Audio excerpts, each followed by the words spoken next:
Hi everyone, welcome back to our channel. So today in this video I'm going to talk about how to pay OnlyFans with Gcash.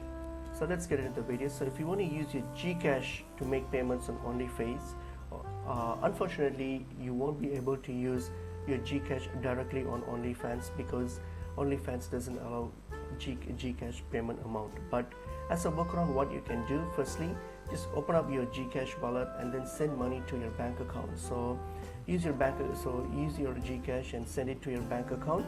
So once you have done the transaction, send it to your bank account from your Gcash. Now that what you can do, you can simply go to OnlyFans and then log into your account and then hit on this add card option here. Simply select the add card option here and then plug in the details of your bank account, the card that's associated to your bank account that you just made the transaction from your Gcash.